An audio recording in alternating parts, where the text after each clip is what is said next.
So this very first one is nothing that you can do on Desmos. It's just looking at the graph and deciding.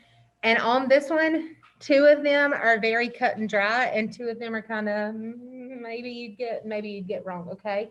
So these are the drag and drops. So right before your exam, we got a little bit more information yesterday about exams. Right before your exams, you have to take that tutorial. You guys already took it last year. You guys remember taking the tutorial before where you have to like practice dragging and dropping, and you're gonna have to do that before. So our exams are gonna start a little bit later, and then you get to get logged in, and then you'll take your exam. I do know where you're gonna be, but I will have to give that to you a little bit later. Okay, so I will probably just send out like an announcement on Canvas to let you know what room you're going to be in when you test. That's probably the easiest way for me to do it because I will have to look it up. But you are more than welcome to bring your own calculator, or they will provide one for you. Bring your own pencils, or they'll provide one for you. It doesn't matter, but you absolutely need to bring your own device. Okay, you have to bring your laptops, your Chromebooks. Please have them charged. Got it? So I'll try to remind you on. Y'all take yours Friday. I keep thinking this is first period because this is my first period. So I'll try to remind you on Thursday to plug those in and have them ready to go. Okay. All right. So sorry, let's get to this. If y'all have any questions about the exam, please let me know and I'll answer the best that I can. Just like they said on announcements, listen to this, guys. If you are not staying for a review, you need to bring a note. You can't leave if you don't have a note, which is crazy, but it's not. Y'all understand what I'm saying? So make sure you bring a note from your parent. Um, Also, if you want lunch, it's going to be like a to go, like get it and get out the door. So if you want to get lunch before you walk out, you go to the cafeteria, get it, and you walk out. Does that make sense? So there won't be any like sit down, have lunch, and then go. It's get it to go and walk on out. Trying to think of anything else. Your scores will not be back till Wednesday, the following Wednesday. Okay. They're not even sending them. So if you ask me, there's nothing I can tell you. So they're not even grading them probably till Tuesday night or Wednesday morning. So I apologize. There's nothing I can do about that. But as soon as I get them, I will put them in Power School because I want to be done with my grades quickly. Got it? All right. So let's look at this. Here's your graph. It asks about decreasing, increasing, positive and negative, and then it gives you a range of values.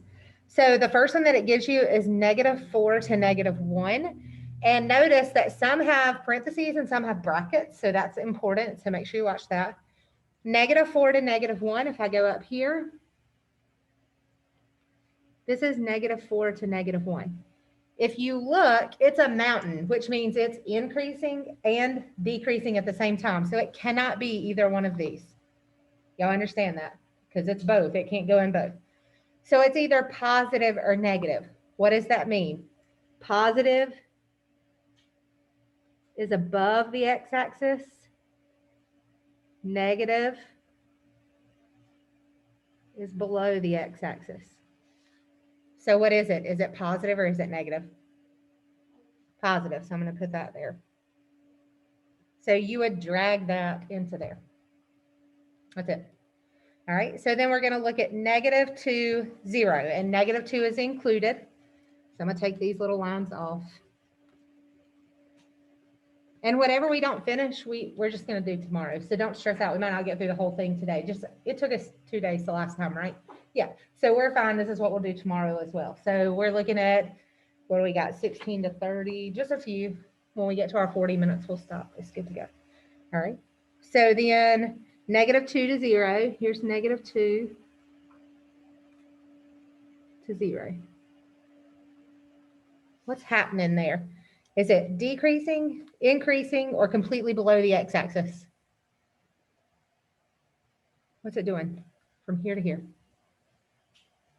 It's completely decreasing. So it would be dragged, it's going to drag to here. Very good. Then we're done with that one.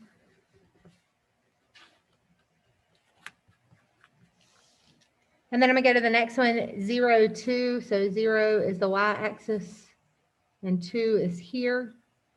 So between 0 and 2, like it is below the x-axis, but it's also increasing. So I'm not sure which one it is. Y'all see what I'm saying? So there's one that's kind of, so I'm gonna look at 0, 4 for a minute.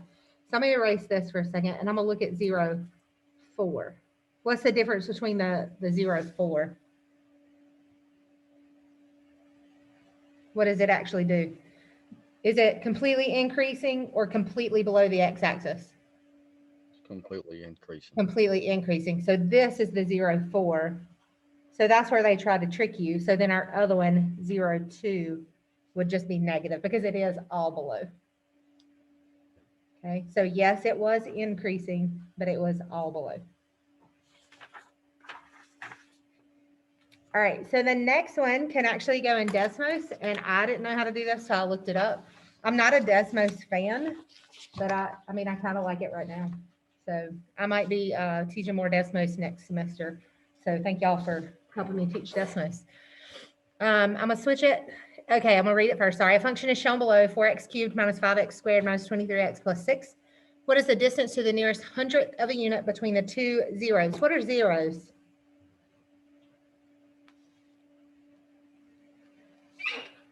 What are zeros? Another name for zeros. X-intercepts. X-intercepts, solutions, it doesn't matter. Answers, I don't care. I just want you to know the vocabulary. All right, so I need to find those x-intercepts. I'm going to switch over to Desmos. And I'm going to type that function in. 4x, remember it's shift 6 to the third, get out of that. Minus 5x to the second, get out of that. Minus 23x plus 6. All right. So how many x-intercepts do I have? I have 3, right? So it wants to know the distance to the nearest hundredth between the two zeros that are closest to each other. So I already know that the leftmost and the rightmost 0 are too far away from each other. They're not the closest ones, okay? So it's either going to be between the left and the middle or the middle and the right. Does that make sense? So here's how I'm going to figure it out. This is what I learned from Desmos. You ready? Type in distance and 2 parentheses. We're going to put this first coordinate in, which is -2, 0. It'll tell you that. -2, 0, comma, and our second coordinate over here, which is 0.250.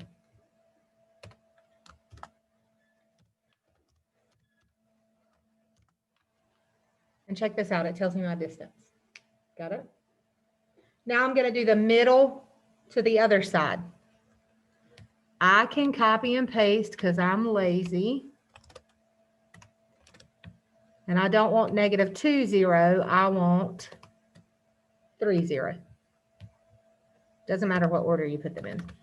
Okay. It wants the ones closest to each other. Which one's closest? 2. That's your answer, 2.25. So what's the distance? 2.25. Anything hard? So if you need to make that note, we did the word distance, and then we put in our x, y coordinates.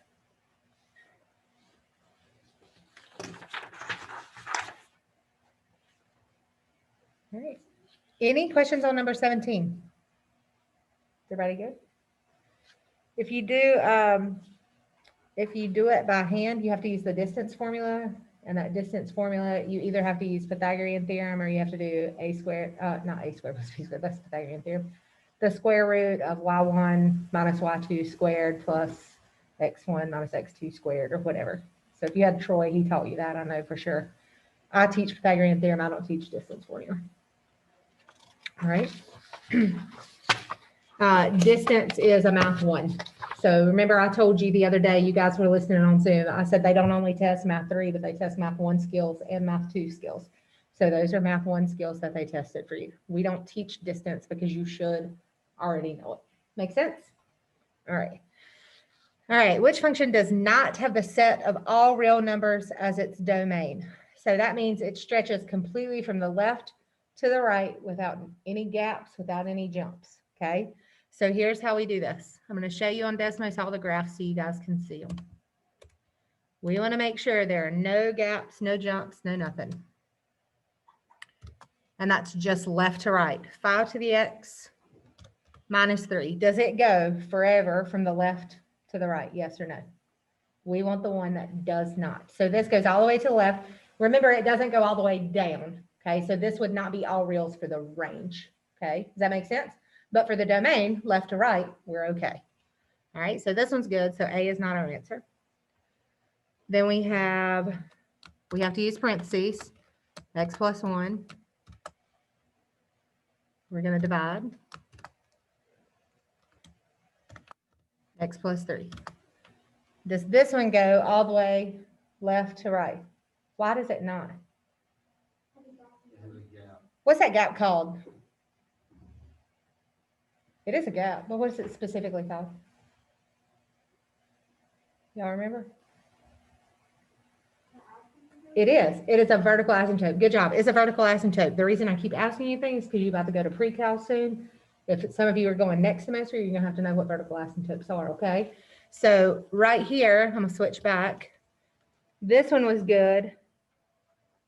This had a vertical asymptote. And remember how we get that, okay? Remember when we were simplifying everything, we factored and simplified. Anything we crossed out made a whole. We can't simplify this. There's nothing to cross out. Anything we left in the bottom, we said equal to 0. And that gave us our vertical asymptote. So that's why you see that at -3. Okay. So I'm going to show you the other ones just so you can see them. What shape is this one going to be? This absolute value. So it goes all the way left to right. As it goes up, it's going left to the right. The range, again, would not be all reals. Got it? Is everybody good with that? All right. And then the last one, because we haven't looked at these, I'm going to hope that this works because I haven't tried to put this in either. Yep, it worked. We haven't looked at any trig functions, but there they are. Okay. We're going to have one that we're going to work with like some amplitude and stuff like that. Trig functions are heavy in pre-cal. Okay. The trig functions that you did in Math 2 were just with triangles and trying to solve for them.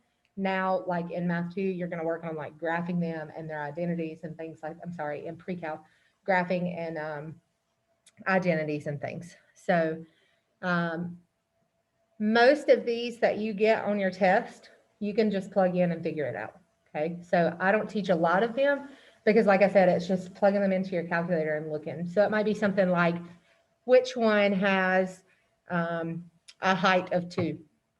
You plug it in and you look, which one ranges to 2 units. That's it. Does that make sense? So it's real simple questions. It's nothing crazy. It's just graphing them. All right. So look at your next one. We're going to go back. So we knew this one was B. We're going to go back to this. How do we solve this? You literally can just type this in, but I would suggest anything that's decimals, split it into 2 different ones. Okay, so what I'm saying is, when I did this, every other time I've done it, I'm typing it in just like I see it, -3x plus 2, and then I would put my equals 48, which is fine, except for this one has been really weird. I don't know. See how it's not, I don't know why it doesn't, like I said, I'm not a Desmos person, so I could be doing something wrong. If y'all know anything that I don't, like normally when I click on it, it gives me something, but this one is not. Y'all see what I'm saying? What did I put in wrong? This, hold on. 3x plus 2, no, stop. Oh, parentheses, I did this yesterday. So it'll stay up there. And when I clicked on it, it wouldn't give me anything. It just kept zooming in. Like it wouldn't tell me just like it did on the other one. So I can't tell what this is. What I can tell is that it's not 0.4. So I know it's not C or D. So that helps me eliminate that. So another way that you can do it is take this 48 off, put it down here, and then zoom out to find out where it's at. And you're looking for 48 on your graph anyway. Where is it at? Oh, sorry. I'm messing you up again. I told y'all I'm not good at Desmos. Y equals. So it'll graph a line. And now, I'm going to zoom in so you can see it. Pull it around. I want to make it big enough you can see it. And I just manipulate it all I want to because when I hit the home button, it's going to go back anyway. So there's my intersection, and you guys can see it's 0.079. Just make sure you put y equals in.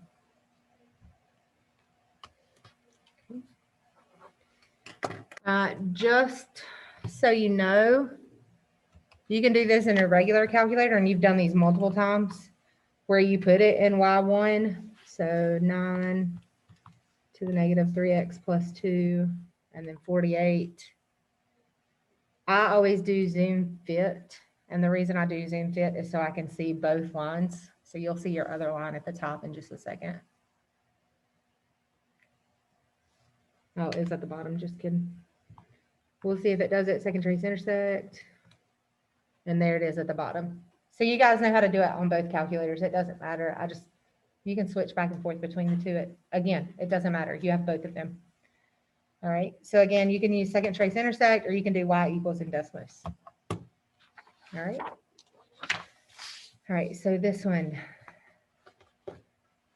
This is more of a pre-cal, and it's like one of the very last things that are in the Math 3 curriculum that we didn't get to.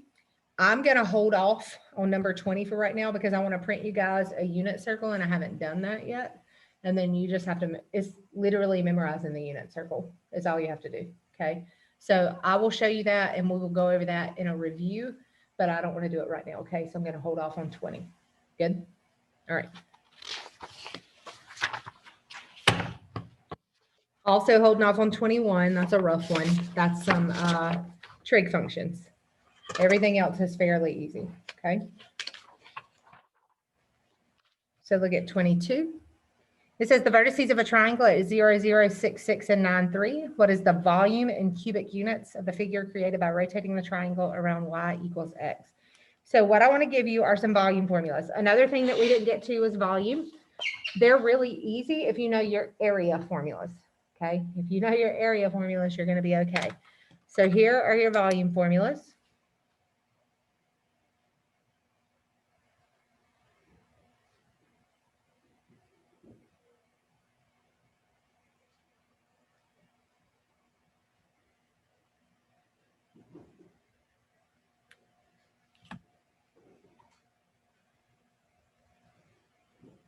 I'll explain what point means in just a minute.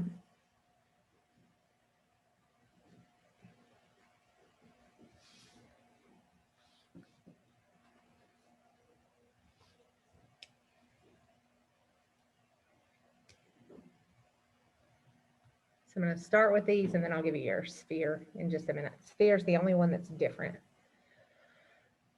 So if you can remember these two formulas, you can do every single volume of any shape other than a sphere. Okay, sphere is a little bit different. So the volume of the first one is all your prisms. Rectangular prism, boxes, cubes, those things. Triangular prisms, you just need to know what the base is. Okay, so B in both formulas stands for area of the base.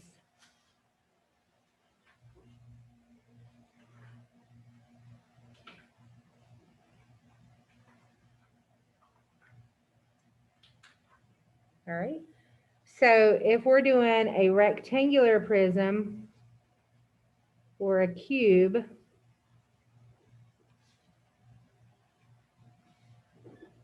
the shape of the base is either a rectangle or a square. How do we find the area of a rectangle or a square? Length times width. So it would be length times width times height. So we replace the B with the area of whatever the base is.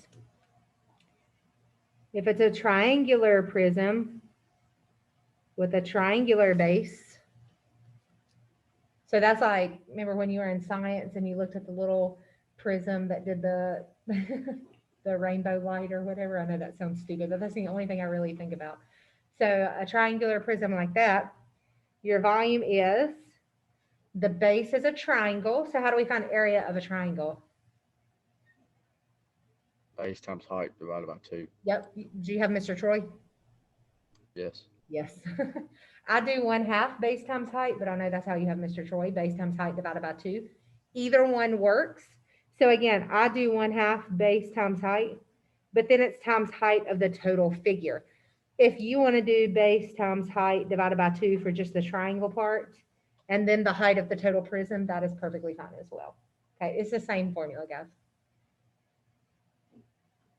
If we took it further and we did like pentagons or we did trapezoids or anything like that, then you would use that as well.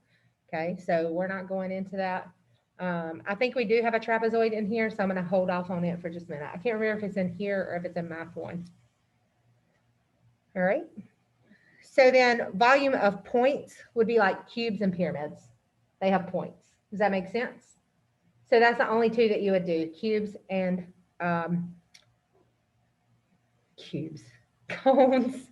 cones and pyramids. And pyramids are always based on whatever the base is. It could be a square pyramid, it could be a triangular pyramid, whatever.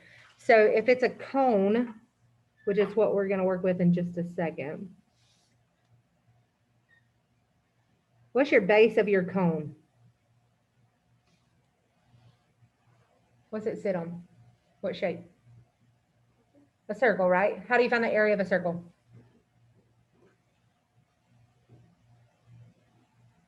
Try.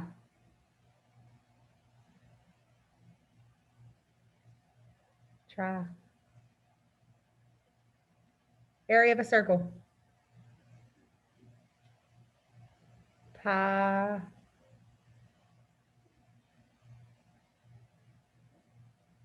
You don't know the area of a circle?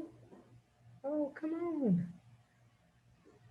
That's disheartening. Pi r squared, and then multiply h by the height of that cone. Y'all might want to study these just a little bit. This one is used quite a bit, okay? This one's used quite a bit. And again, if it's a pyramid, it's whatever the base is, so it's based off of these. So if it's a rectangular pyramid, it would be 1/3 length times width times height. If it's a triangular pyramid, it'd be 1/2 base times height times 1/3. You just put the 1/3 in front of it. Got it? Everybody okay? So those are your formulas. If you have a sphere, and again, I don't typically see those unless they give you the formula. I've seen them give this formula.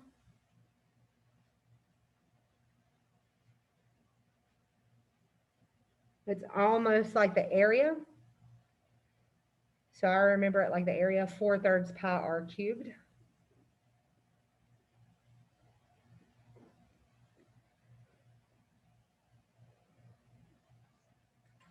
And I think about the cube because it's a 3D figure. That's exactly why it's a cube, but that's why I think about it. All right, so make sure that you know those formulas. And again, I gave you those just in case you didn't know what the areas of the base were, which is good because this is the one that we're going to be using in just a second. All right, so it says, let me go back up. Has everybody got those? It says the vertices of a triangle are at 0, 0, 6, 6, and 9, 3. So I'm going to go back to my Desmos and I'm going to put those in. 0, 0, 6, 6,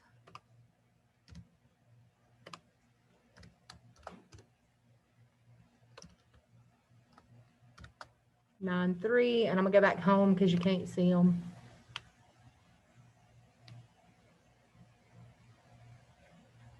Six. And this out of the way.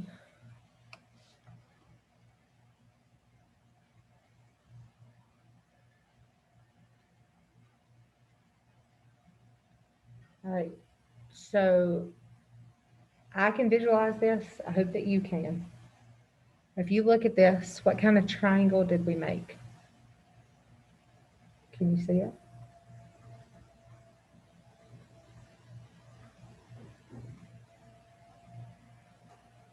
Is it isosceles? Is it scalene? Is it, what kind is it?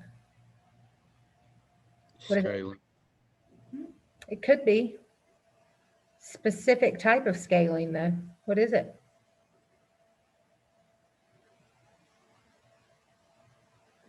Let me graph it on some graph paper. Hold on.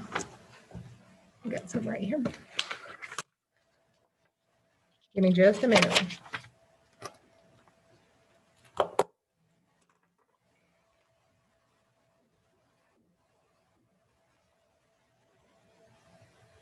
I'm gonna go back to this. I'm graphing it right now on my paper.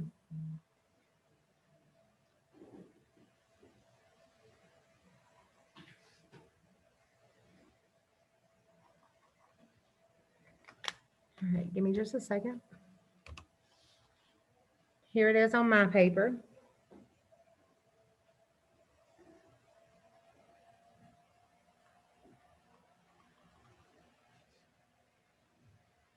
Can you tell me what type it is now?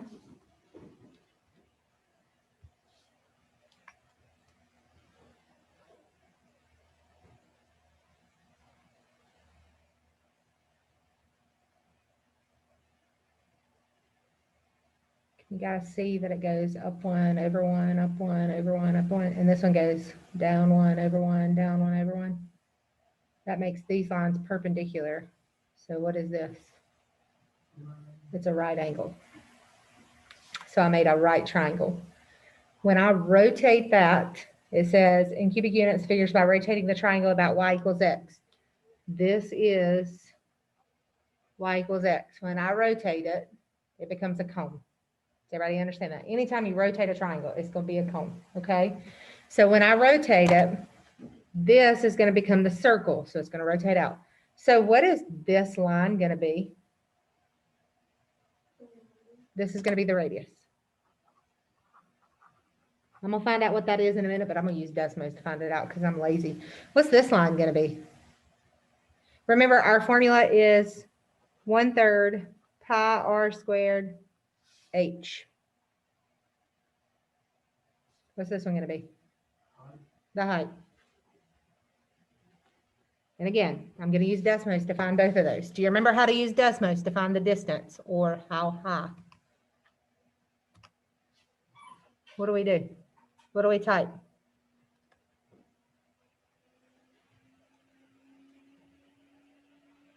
I just told it to you. Distance. Very good. And we're using 0, 0. I'm going to find the really long one, the height first. Extra parenthesis, 0, 0, and then 6, 6. Too many parentheses. And I get, it's a crazy number, right? I want to round 3 places. And the reason I'm going to round 3 places is because I want my number to be as accurate as possible. So I'm writing it down on my paper, but I'll show you in a minute. I'm going to do 8.485. 8.485. So then I need to find my radius. So I'm going to do distance on it as well. My radius was 6.6 to 9.3. And again, I'm going to do 3 decimal places on that. And I'm actually going to round it 4.243. So everybody okay with finding the distance? Okay. All right, so I got them there and I'm going to plug it in. 1/3. Now, if you guys look, all your answers except for the first 2 have the pi in there. So I'm going to go ahead and do it all in decimals. 1/3. We have pi. Our r is 4.243 squared. Our height is 8.485. I'm going to put this in my regular calculator just so I can have both of these up at the same time. You can use Desmos, it'll work. I'll show you where the pi key is on Desmos so you can see that. You know where your pi key is on the calculator, right? Okay. And remember, you can go back and forth between both of them. And I get 159.965. 159.965. I'm going to switch back to Desmos for just a second. Down here on this keyboard, you can find all your stuff. If you need, there's pi right there at the bottom. If you need anything else like cosine and stuff like that, it's under here. Stats, if you're looking for mean, median, mode, histograms and stuff like that, which you don't need any of that, but I'm just showing you that's where all your stuff is. So Desmos works. Going back. So I'm gonna keep that number right there for just a minute, and we're gonna look at all our answers. 54 square root 2, does that match my 159? No. Let's try the other one. 324 square root 2, does that match my 159? 36 pi, that's not pi. 36 pi square root 2, does that match my 159? It's real close, right? So I'm gonna check the other one just to make sure it's not any closer. They're not trying to trick me. And it's way off. So I know that my answer is C. Okay. Any questions? Let's do one more and we'll be done.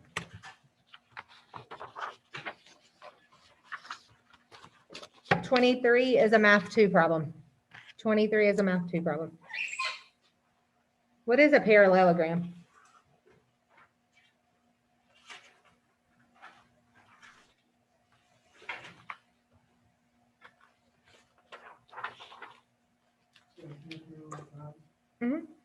How many? How many sets of parallel sides? 2.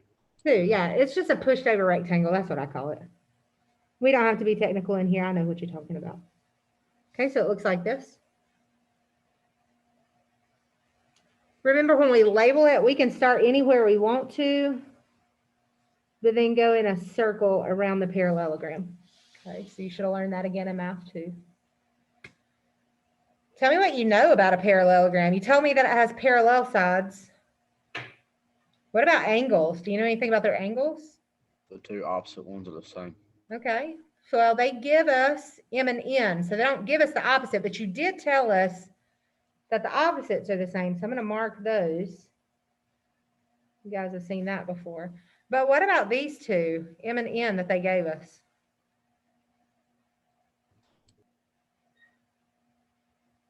You remember, think about, you guys remember looking at this thing from Math 2? What do you know about these angles right here, these two? That's exactly what these two are. Okay, so if I extend this out just a little bit and I extend this a little bit, you guys see how it's exactly the same thing. So those two add to 180. So we're going to take M and N, add them to 180, and then we're trying to find T. And what did you tell me about T? It was the same as what? N. So that's all you got to do. Okay, so we're going to set it equal to 180. So add these up, 6x plus 10 plus 5x plus 10.5 equals 180. You get 11x plus 20.5 equals 180. You're going to subtract 20.5.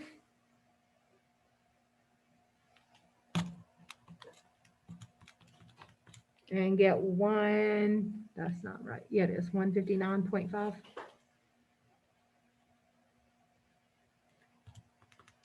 And then divide by 11 and you get 14.5.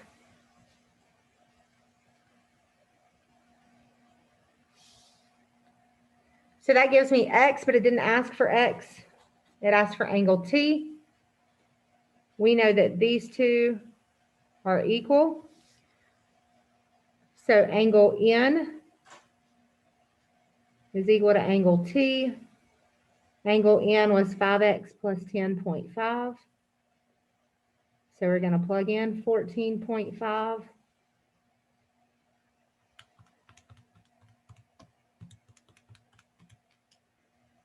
And we get 83. Any questions? Y'all okay? You good? All right. All right. We have about a minute left. I'm going to go ahead and stop sharing, stop recording.